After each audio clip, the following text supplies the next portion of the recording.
this video for our chemistry analytical. In this video, we are focusing on chromatography in food analysis. Before we start, let me introduce my team members. My name is Nur Nadira binti Muhammad Amin. Hi, my name is Muhammad Ridwan Afif bin Rosli. Hi, my name is Adriana binti Abdullah. Hi, my name is Nurina Sri binti Abdul Jadal. Proper food analysis allows individuals to consume foods with peace of mind and their food.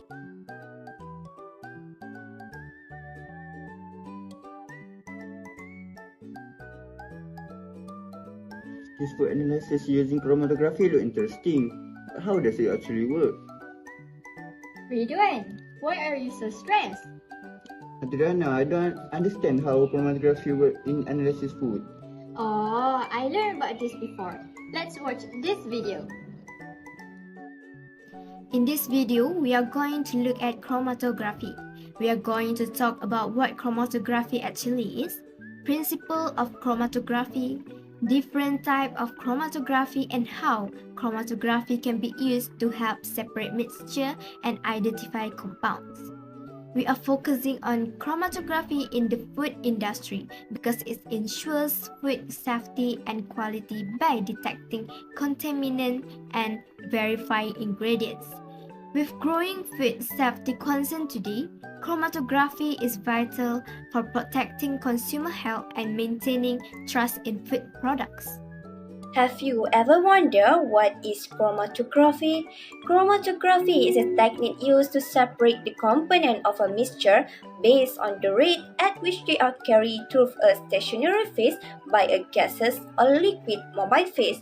All types of chromatography contain a stationary phase which is solid or liquid to adsorb or absorb the mixture. Being separated or refer to the time spent by a substance when it is not moving during chromatography. While for mobile phase, which is liquid or gas, which passes over the stationary phase that carry the component or refer to the time spent by substance while it is moving. Now, I will explain about the principle or theory of chromatography.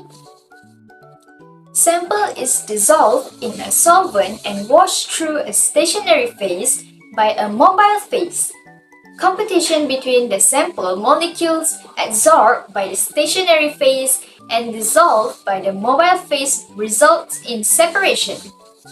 Substances that are more soluble in the mobile phase and less adsorbed by the stationary phase move faster and further. Speed of the substance passes through depends on the nature of the stationary phase and the eluent.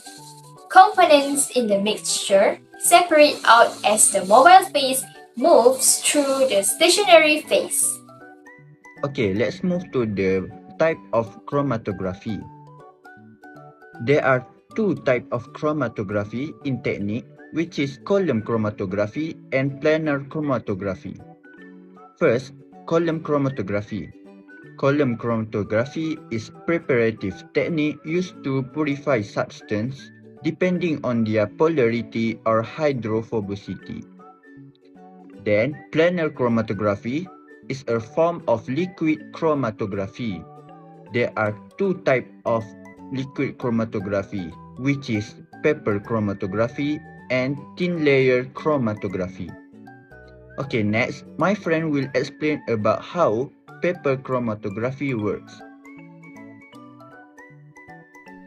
In the first step is to take a piece of filter paper and use a pencil to draw a line near the bottom of the sheet, which we call our baseline.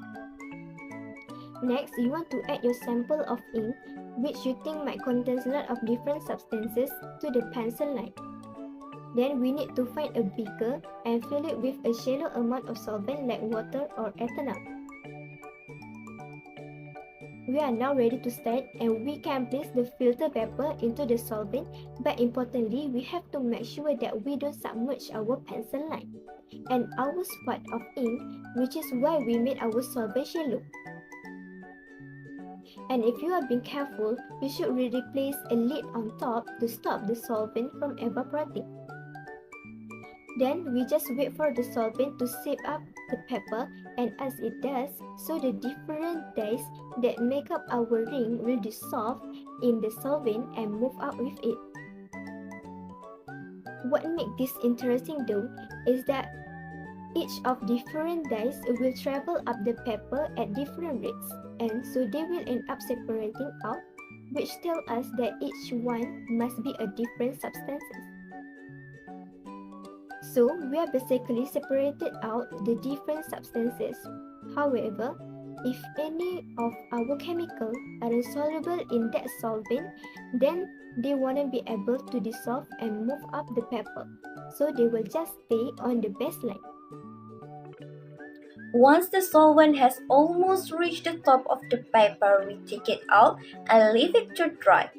And the pattern of spot that we have left is called a chromatogram.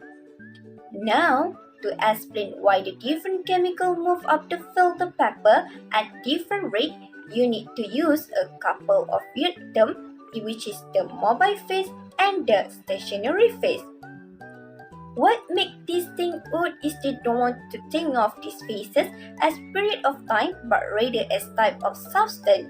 The mobile phase is a substance that molecule can move in it always in a liquid or a gas.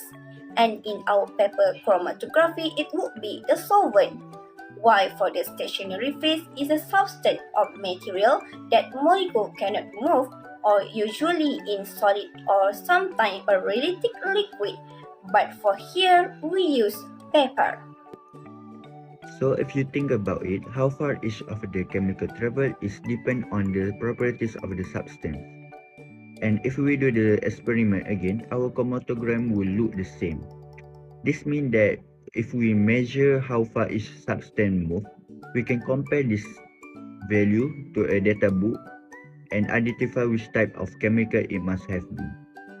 How far each of the chemical move though is also going to depend on how long we leave the experiment. So instead of comparing the actual distance, we calculate the ratio called RF value, which is distance traveled by a substance divided by distance traveled by a solvent. So if this pink substance had traveled 6 cm from the baseline and the solvent had traveled 10 cm, so our RF value will be 6 divided by 10 and the answer is 0.6. Application of chromatography in food industry. First, detect pork in a jar. Chromatography is very effective in detecting pork in various products, including pharmaceuticals. This technique involves separation and analysis of sample components to identify specific markers that signify the presence of pork. By pinpointing unique compounds or DNA sequences related to pork, researchers can verify its existence within the products. The second one is detect histamine in fish products. High levels of histamine can cause food poisoning. Therefore, by using chromatography, scientists can accurately measure histamine levels, ensuring that the fish is safe to eat and meets regulatory standards. Regular monitoring and analysis help prevent potential outbreaks and maintain high food quality standards.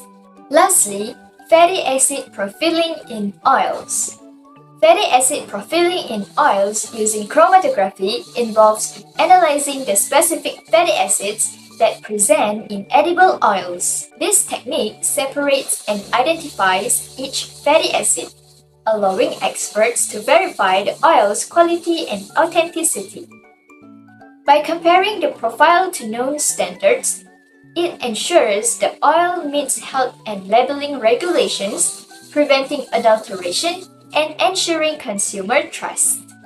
So we can conclude chromatography is a crucial tool in the food industry, helping to improve food safety, quality, and authenticity. This technique separates and detects substance precisely, identifying contaminant, verifying ingredient, and accurately measuring nutrients.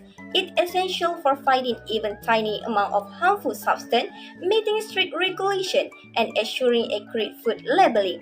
Chromatography builds consumer trust and supports high-quality food production, playing a vital role in modern food science and technology. As we wrap up, we would like to acknowledge the sources that inform this presentation. These references provide a deeper understanding and support the information shared. Click the link below to gain some knowledge. That's all from us. Thank you for watching. Bye.